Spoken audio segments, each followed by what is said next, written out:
the aspirants. My name is Sumeet and today we'll take a session on current affairs. Till now we have completed almost the third week of September. Now time has come to take up the events surrounding the fourth week of September as well as first week of October, right? Is that clear? So let us deep dive into the subject. So the first topic concerns UNESCO's biosphere sites. Recently, a site in India, in the country of India, was chosen to be a part of World Network of Biosphere Reserves, which have been designated by the UNESCO, right? So what is that spot? The name of that spot is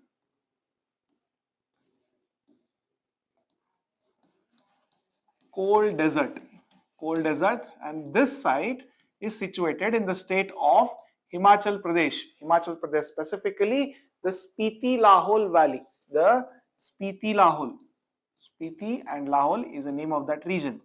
So this region has been designated as cold desert, and this has qualified under this biosphere reserve, which has been designated by the UNESCO. Now let us look at some important points about this topic.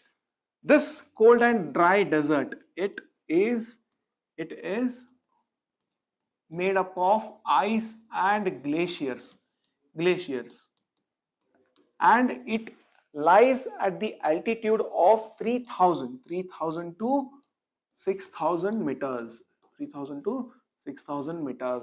Now there are some important flora and fauna present in that region.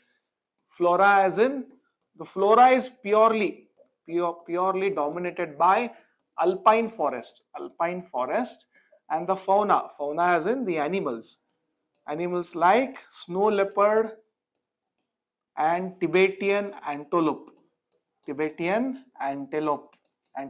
they dominate. These are the faunas which generally dominate the entire landscape.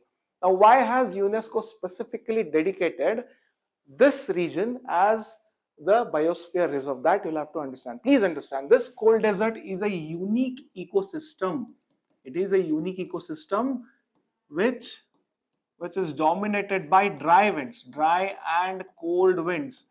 And in order to appreciate the efforts of the government of India as well as the local people, the UNESCO has honored this as a dry cold desert due to its important ecosystem, which is dry and cold.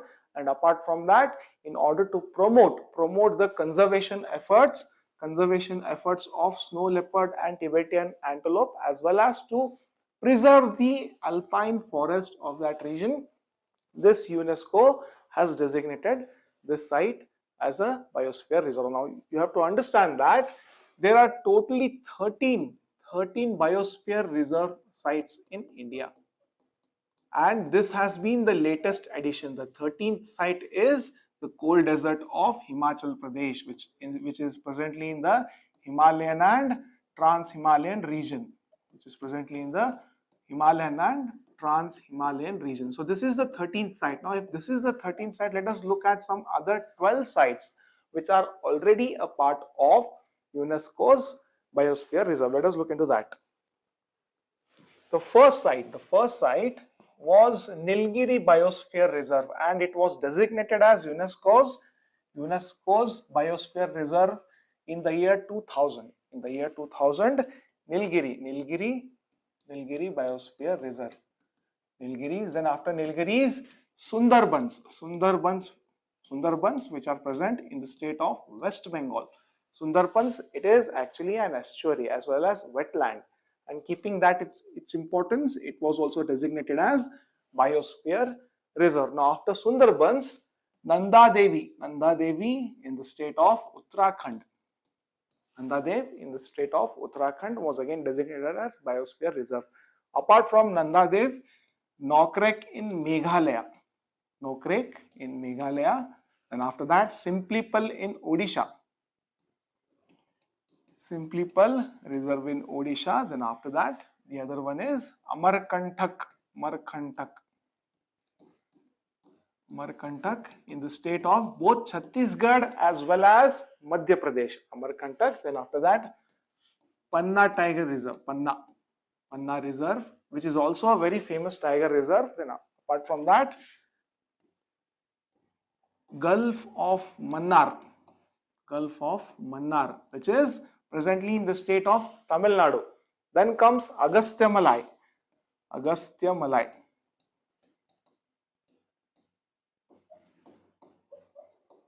Then also the other one, which is the Great Nicobar, region, which is presently present in the islands of Andaman and Nicobar Islands, Agastya Malai. So these are some of the biosphere reserves which are a part of UNESCO's World Network of Biosphere Reserve. Is that understood? Now the latest addition in this, you'll have to understand, is that it is the cold desert,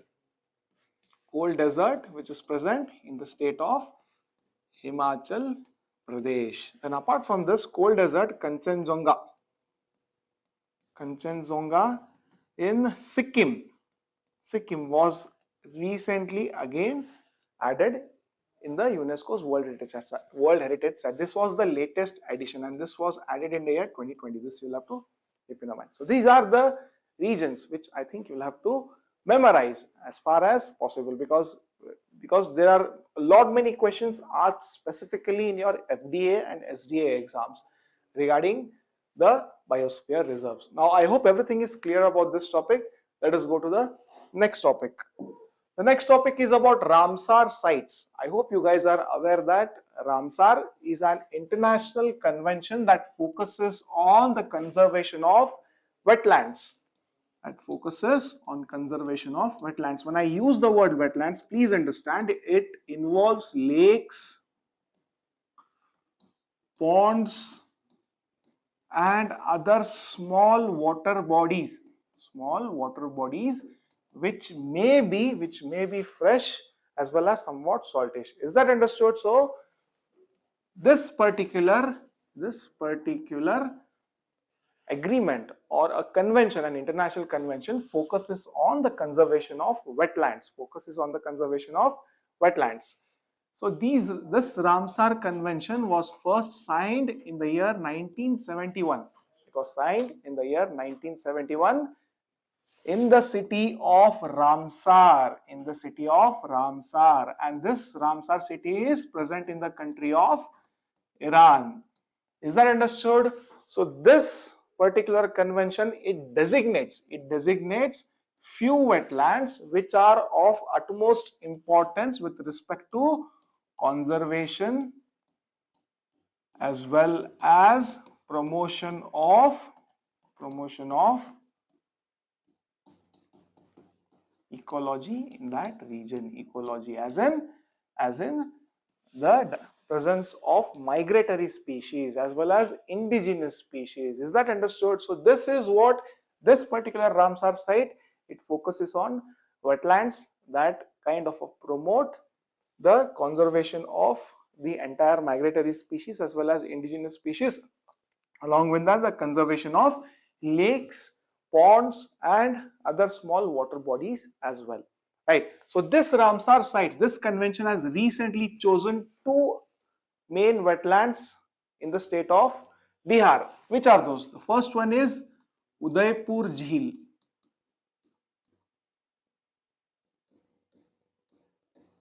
This is recently chosen in the state of Bihar. Then the second one is Gokul Dham Jalashay.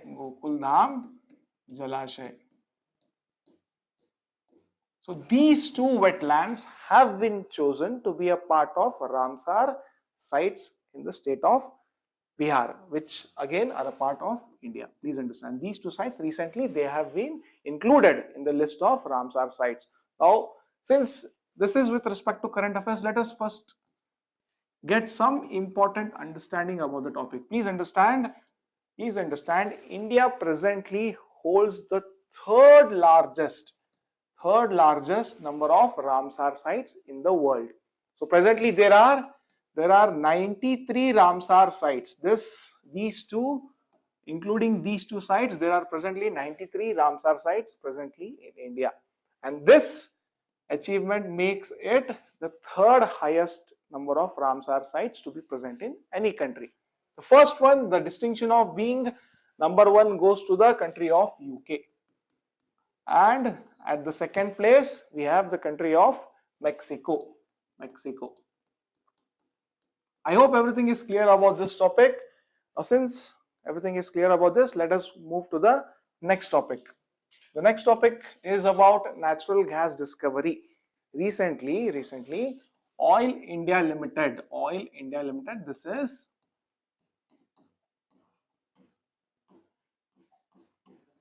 this is an organization which was tasked with finding oil reserves surrounding the subcontinent of India, which exclusively fall in the domain of India, the country of India, right? So this Oil India Limited, this organization has recently found the presence of natural gas in the region of Andaman Seas, Just 17 kilometers from the island of Andaman, they have found a well called as Vijayapuram Belt. Vijayapuram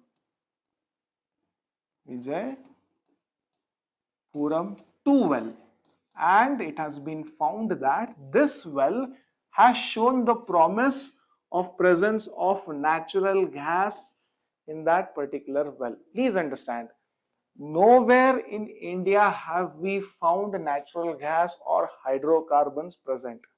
Now recently this particular Vijayanagaram 2 well has shown some promising signs of having the presence of natural gas in its reserves. Please understand that. What is the use of this natural oil? Please understand, with this natural oil we develop petroleum products. When I use the word petroleum products, specifically petrol, diesel, white petrol, kerosene, LPG, CNG, everything comes under this petroleum products. Now please understand, India has a very low reserves of natural oils, natural gas, as well as hydrocarbons. Now since we are having a very low or almost nil reserves of these natural gases, we tend to generally look outward or our shores in order to import these natural gas. And in doing so, what Indian government is doing is that it is losing a lot of its foreign reserves. Now the loss of foreign reserves for the purchase of natural gas is not healthy for the economy of India. Now since it is not healthy for the economy of India, don't you think this finding of natural gas in the Vijayapuram 2 well near the Andaman Island in the Andaman Sea is a kind of a jackpot for the Indian government when it comes to saving the essential foreign reserves, right? I hope everything is clear about this topic. Let us go to the next topic. The next topic is about RSS, Rashtriya Swayamsevak Sangh. What is a Rashtriya Swayamsevak Sangh? Please understand, this is a socio-cultural body.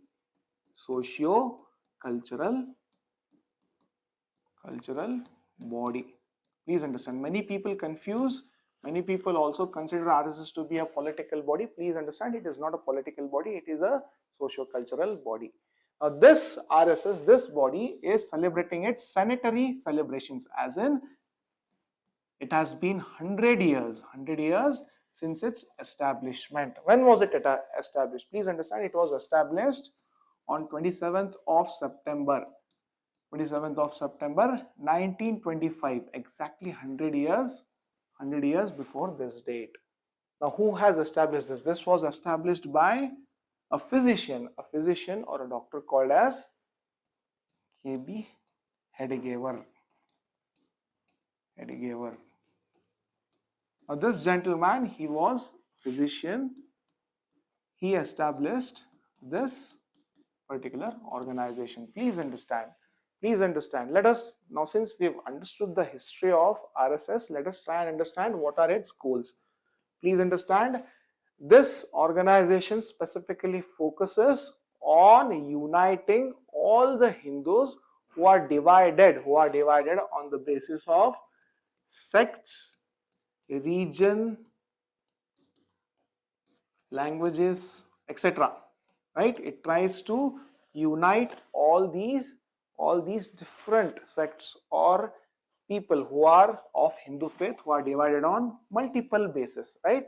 That is its aim, and it also tries to establish Akhand Bharat with an aim of establishing this Akhand Bharat as a Guru, Vishwa Guru, Vishwa Guru. This is the aim of this organization. Now, please understand, this RSS is also a fountainhead of what we call as Sangha Parivar.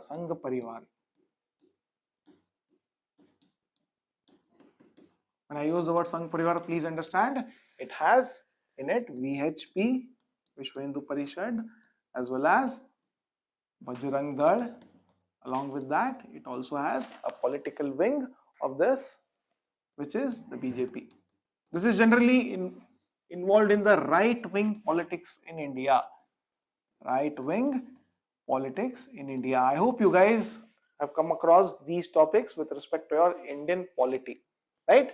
With respect to history, you'll have to understand that RSS is a socio-cultural organization which was established exactly 100 years ago by a physician called as K.B. Hedgewar, right?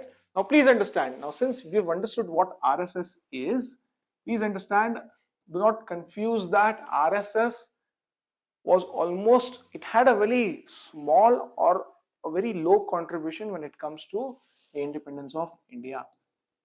People generally forget the fact that the independence movement in India was majorly dominated by many different streams of thought, but RSS had a very low contribution with respect to the independence of India. But however, please understand, Mahatma Gandhi had appreciated the RSS for its discipline, as well as its dedication. However, please understand, this particular organization after the death of Gandhi was banned, and it was banned multiple times. But however, this ban was also revoked multiple times by this gentleman called as Sardar Vallabhbhai Patel. So these are some of the important points which I think you'll have to understand with respect to Indian history as well as Indian polity. Right? I hope everything is clear about this topic. Let us go to the next topic. The next topic is about National Pulses Mission. Please understand, the government of India has launched a National Pulses Mission, and this mission will be implemented by Ministry of Agriculture and Farmers Welfare. Now, a separate corpus of rupees 11,440 crores has been dedicated to execute this particular mission. Now, what is government trying to achieve by having this National Pulses Mission? Please understand, the key features of this mission is that it tries to increase the production of pulses in India, and it also tries to have enough seed security in India. Along with that, it is also trying to have assured procurement. It is trying to establish the assured procurement of pulses through MSPs or minimum selling price, right? That is point number 3. Point number 4, it is also trying to provide infrastructure support for post-processing units when it comes to pulses. Along with that, the other feature which you will have to understand is that it also tries to promote research and innovation innovation in the field of pulses. Along with that, it is also focusing on training farmers of different region on methods to grow pulses in India. So when I use the word production, please understand what the government is trying to achieve is that it is trying to increase the hectares, the agricultural land which is reserved for the production of pulses. Presently, a very low or a very small amount of land is reserved for the growth of pulses. What the government is trying to achieve is that it is trying to increase that agricultural land or area which will involve itself in the production of pulses. That is point number one. The next one is about the seed security. Now, since the government is looking to expand the agricultural land reserved for pulses, right? So that means there has to be enough number of seeds in the hands of farmers. In order to achieve that goal, it is trying to provide farmers with various kits as well as seeds, specifically there are those seeds that grow pulses. Those things are to be regularly and should be regularly given to the farmers in order to grow those pulses. Then apart from that, once when the farmer grows the pulses, now the farmer needs a stable market where he can sell those grains, sell those pulses and gain a good amount of profits. In order to achieve this, there has to be assured procurement. Say for example, if the local markets, the dalals in the local markets, if they somehow do not take the pulses which have been brought from fields to the market, then who will take that? Then there the intervention of government becomes necessary. The government will intervene and will provide minimum support price to the farmers where they can easily sell their pulses to the government, and the government will provide the farmers with some amount of money which will definitely satisfy their profits, right? So this is point number 3 which you'll have to understand. Now apart from that, infrastructure support will be provided. Say for example, post processing units, say for example warehouses, by providing good warehouses, as well as factories where these pulses will be added with values with respect to processing. Now it has been decided that at least 1,000 units, post processing units, will have to be developed for the growth of pulses in the country, right? The government will provide people who are trying to set up post processing services with respect to pulses with subsidies as well as loans, so that many people, many entrepreneurs, many businessmen, so that they can get attracted into having a post processing unit established specifically to cater the needs of pulses. Then after that, research and development, research and innovation, research and development in the fields of pulses. Say for example, scientists specifically involved in the agriculture sector, they will have to develop climate resilient pulses.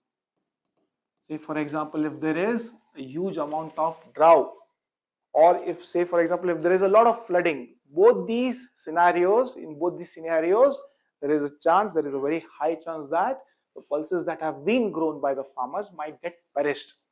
Now it is the duty of the scientists to develop some resilient pulses which do not perish in such situations, right? So it also needs a lot of funding, right? So that is where the government will involve itself and try to provide funds where the scientist will develop some important ways in which pulses are climate resilient. And the last one is training the farmers. The farmers need some basic training, some basic understanding as to how to grow pulses. So even the training part is also involved in this particular mission. Now by adding this mission, by having this mission, what the government is trying to aim is that it is trying to reduce the imports of pulses from 15 to 20% by 15 to 20%. And what the Prime Minister has said is that by this mission, what the government is trying to achieve is that it is trying to Atmanirbhar Bharat. It is trying to achieve this goal of Atmanirbhar Bharat with respect to pulses. Right? So these are the aims. Which the mission is trying to achieve. Right? I hope everything is clear about this topic. Let us go to the next topic. The next topic is about Sir Creek. Recently, it was observed. I hope everyone is aware that Sir Creek is a name of a geographical region, and that region is present. I hope this is particularly visible, and this Sir Creek is present in the northeastern tip of the state of Gujarat. And this northeastern tip of Gujarat actually forms a boundary between the countries of India and Pakistan, as can be seen in this figure. Now it was observed that in the Pakistan region, it was observed that there was an army build-up of army. Say for example, a lot of army men were concentrated in that region. And this kind of created an alarm in the defense establishment of our country. Now, keeping that thing in mind, recently the defense minister of our country, he had given a public message. He had told to the media that Pakistan need not do such things, and if it does, then they will have to remember that India has the ability to inflict a huge losses on Pakistan, so much so that they might also lose some of their geography if there is a conflict between both the countries. I hope everything is clear about this topic. Please understand, this Sir Creek is actually a geographical term.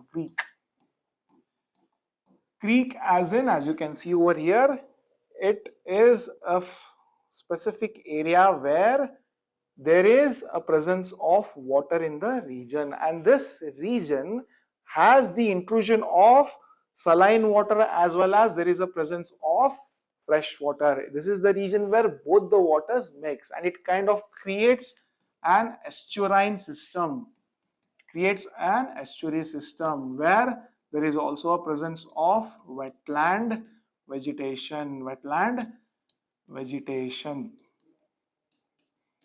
And since it is an estuary, please understand, it is not a static geographic region.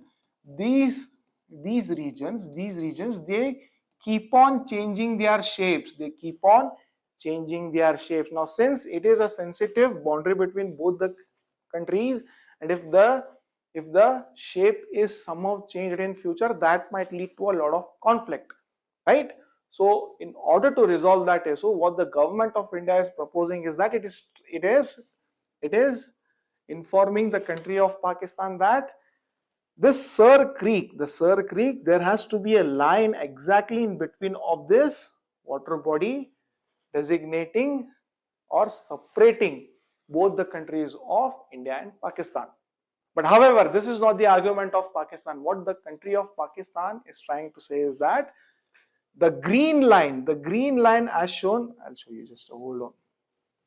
The green line as it is visible over here, what Pakistan says is that this green line, which exactly is the boundary of India, which is very much near the boundary of India, should be designated as an international boundary. And this is where the conflict is between both the countries of India and Pakistan. I hope everything is clear about this particular topic. Let us go to the next topic. The next topic is about Trump's Gaza peace plan. Please understand, I hope you guys are aware that there is a conflict in the region of Israel. Israel has attacked Palestine as well as the region of Gaza. And this attack was due to the October 7, 2023 attack from Hamas to from Hamas to the country of Israel. And Israel has again attacked Hamas specifically those regions where Hamas is presently present. Say for example the Palestine region. Hamas rules the entire Palestine region. Please understand that. Now what did Hamas actually do on the fateful day of October 7th, 2023? On the fateful day of October 2023, what Hamas did is that it invaded the territories of Israel and captured many people of Israeli origin. It held them captive, and it still now holds many people as captives. Right? So this is what Hamas had done on October 7th. And in order to release these captives, Israel has started a war on Hamas as well as the region where Hamas is present, which is the present day Philistine. Now this war has been going on for like couple of years, almost couple of years. On October 7th, it will be 2 years. So since the conflict is seeing no end, and it has been reported in the press that at least 65 to 70,000 Philistines have lost their lives. Majority among them being children and women. This has been reported in the media. Looking at this toll, the government of USA under the leadership of Trump has come out with a plan to stop this war. Now let us look at some specifics of this plan. According to this plan, what Israel should do is that it should immediately cease fire.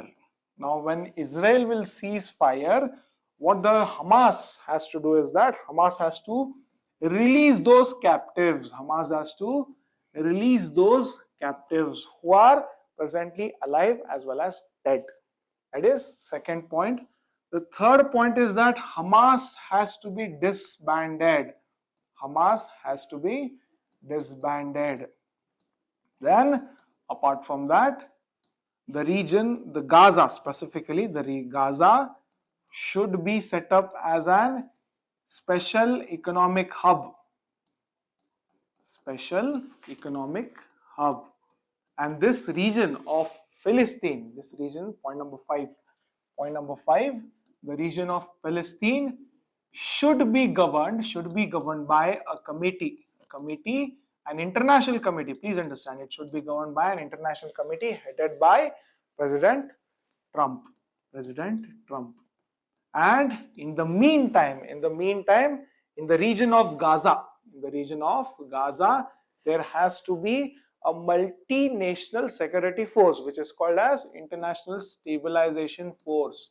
And this force consists of armies, people, or the personnel of different armies, multinational defense personnel. And these people, they will have to stay stationed in the region of Gaza and provide security. And the other important point which you'll have to understand is that unless and until there are some reforms in the Palestinian Authority, unless and until there is some reforms in the Palestinian Authority, this international committee will look up at the administration of Gaza. So once the reforms are implemented in this Palestinian Authority, please understand, Palestinian Authority is an administration that is tasked to look up after the administration of Gaza. So once there are some reforms, presently that Palestinian Authority is not functioning properly, and that is why there is a demand to have some reforms in the Palestinian Authority. Now there is a demand from the Trump peace plan that some reforms have to be implemented in the administration of Palestine administration. So once the reforms are achieved, the entire governance of Gaza will again be transferred to Palestinian Authority. So these are some of the important points. In fact, these are all the points which the Trump's peace plan is trying to implement in the region of Gaza. Is that clear? I hope everything is clear. Let us go to the next topic. The next topic is about Asia Cup. Recently, Asia Cup was held, and this Asia Cup is played for the game of cricket.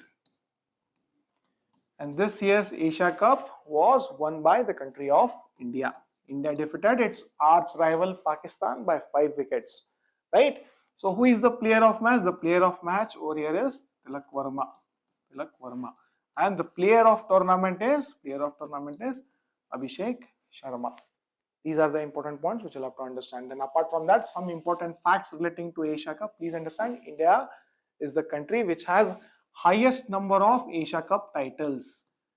It has won 9 Asia Cup title, and this was its 9th Asia Cup title. So after India, which other country holds, which country comes at second place? And that country is Sri Lanka. Sri Lanka presently holds 6 titles. Then at the third place, there is Pakistan. Pakistan presently, which has won 2 titles as of now. Now please understand, this Asia Cup was started in the year 1984. It was first played in the year 1984. Then after that, the tournament has been going on for years. But please understand, this tournament was somehow not regularly held. Why? Why is that? Because due to the tensions between India and Pakistan. So this event was not regularly held. But please understand, this event has now been regularly held, and it is played in both the formats. Which are those? ODI as well as T20 formats. From 2016 onwards, both these formats are arranged alternatively. So in the year 2023, there was the ODI Asia Cup. Again, this year 2025, the Asia Cup was held in the T20 format. So like this, it is held alternatively. That you'll have to understand. Now please understand, both the ODI and T20 World Asia Cup is held by the country of India. Is held by the country of India. Now please understand, there is also an official mascot of Asia Cup. His name is Sheru. What does he do? He strengthens the unity. He signifies and strengthens the unity among the South Asian nations. He is the official mascot of Asia Cup 2025. I hope everything is clear about this topic. Now, this brings me to the end of the session. Thank you so much for being a part of the session. Thank you so much for joining Classic Education.